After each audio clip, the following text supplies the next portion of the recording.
ఒక పక్కనేమో ఆ పథకం ఇచ్చేసినాం ఈ పథకం ఇచ్చేసినాం అని చెప్తారు. ఒక్క పథకం అంటే ఒక్క పథకం రాలే. మా ఆశా వర్కర్లు కళ్ళల్లో ఒత్తులు వేసుకొని ఎదురు చూస్తున్నారు. రిటైర్మెంట్ పెన్షన్ లేదు. గవర్నమెంట్ టీచర్లు కాంగ్రెస్ అధికారంలోకి వచ్చినప్పటి నుంచి గవర్నమెంట్ స్కూల్ టీచర్స్ ఎవరైతే ఉన్నారో ఎవరైతే రిటైర్ అయిన వాళ్ళకి ఇంకా పెన్షన్స్ ఇవ్వలే. ఎక్కడ జాబ్ రిక్రూట్మెంట్స్ జరుగుతాయని చెప్పి రిటైర్ అయిన వాళ్ళకి పదవి కాలం పొడిగించాలని. ఎందుకు పొడిగిస్తున్నారు? నక్కజిత్తున వినయాలు, నక్క తెలివితేటలు. ఎందుకు? ఒకవేళ వాళ్ళకి పొడిగిస్తే రిటైర్మెంట్ అయితే వీళ్ళకి పెన్షన్ ఇవ్వాల్సి వస్తుంది. అదే సర్వీసులు ఉన్నారనుకో పెన్షన్ ఇవ్వక్కర్లే కదా. అది వీళ్ళ ప్లాన్. సో అవుట్సోర్సింగ్ ఉద్యోగులు మొత్తం కూడా ఉద్యోగులందరూ కూడా రోడ్ల మీదనే.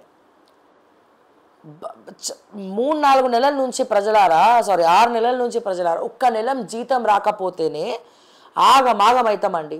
ఒక కుటుంబం తలకిందులు అవుతుంది.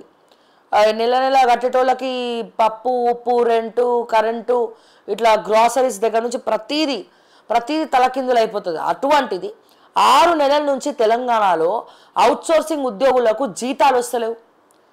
6 నెలలు అయిందండి. 6 నెలల నుంచి జీతాలు వస్తలేవు. వాళ్ళు ఏం చేయాలో అర్థం కానటువంటి పరిస్థితి. ఎవరితో చెప్పుకోవాలో వాళ్ళ బాధ అర్థం కానటువంటి పరిస్థితి.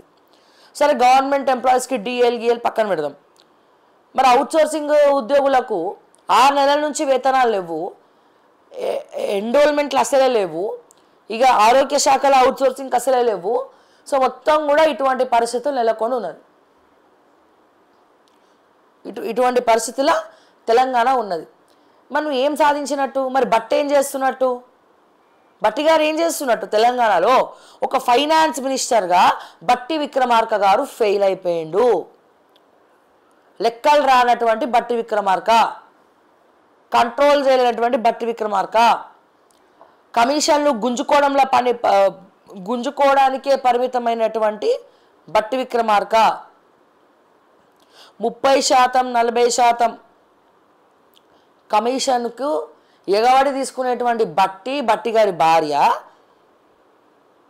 అదే బడ్జెట్ని సమానంగా పంచడానికి మాత్రం ఫెయిల్.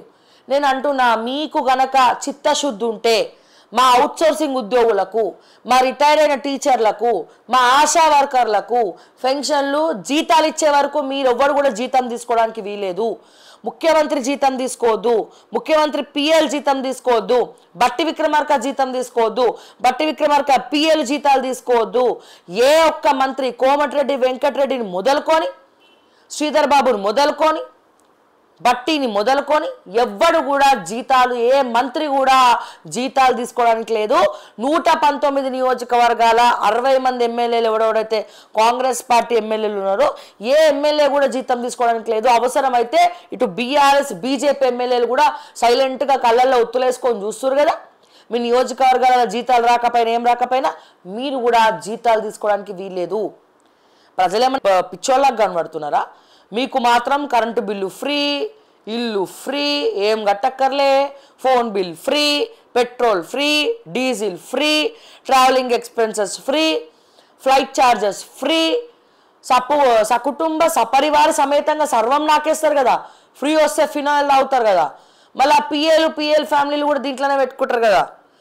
ఫ్రీ వస్తే ఫినాయిల్ తాగుతారు కదా. మీరు తాగకండి, మీరు తీసుకోకండి, జీతాలు తీసుకోకండి. మీకు దమ్ములు ఉంటే, మీకు చిత్తశుద్ధి ఉంటే.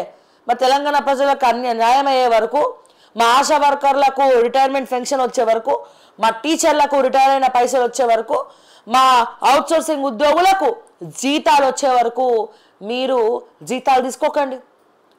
ప్లెడ్జ్ పెట్టండి.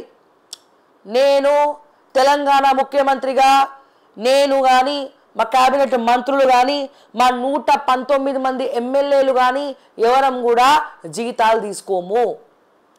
ఎటువంటి ఎక్స్పెన్సెస్ ఢిల్లీకి పోయినా నా జేబులోకి వెళ్ళే ఖర్చు పెట్టుకుంటా, ఏదైనా నా జేబులోకి వెళ్ళే ఖర్చు పెట్టుకుంటా, నా పిఏలకు కూడా నేనే ఖర్చు పెట్టుకుంటా. జైపాల్ రెడ్డి కానీ ఉదయ్ రెడ్డి కానీ నా పేరు చెప్పుకొని ఎటువంటి దందాలు చేయనికి వీల్లేదు. వేం నరేందర్ రెడ్డి పిఏలు కానీ మేము కానీ మంచి కలిసికట్టుగా ఏం దందాలు చేసుకోము. ఇట్లా ప్లెడ్జ్ పెట్టండి.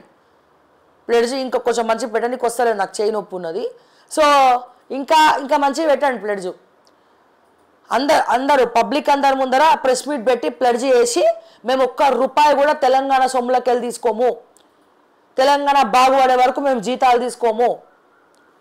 ఎందుకంటే మా అన్నదమ్ములు షేర్లు పంపిస్తున్నారు మాకు, ఫైమ్ కురేష షేర్లు పంపిస్తుండ్రు మాకు, మస్తు పైసలు ఉన్నాయి, ఉన్నకాడ ఉంటాం, తిన్నకాడ తింటాం, మేమే ఉల్టా తెలంగాణకి పెడతాం, నేనేం చేసుకోలేను, ఒకగానొక బిడ్డ ఉన్నది నాకు అని చెప్పి రేవంత్ రెడ్డి గారు, మీరు మీ మంత్రులు మీ ఎమ్మెల్యేలు అందరూ కూడా ప్లెడ్జ్ చేయండి. ప్రతిపక్షాల ఎమ్మెల్యేలను కూడా దీనికి వర్తిస్తుంది. ఎందుకంటే మీరు చేయరు, వాళ్ళు చేయనియరు, వాళ్ళు మాట్లాడరు.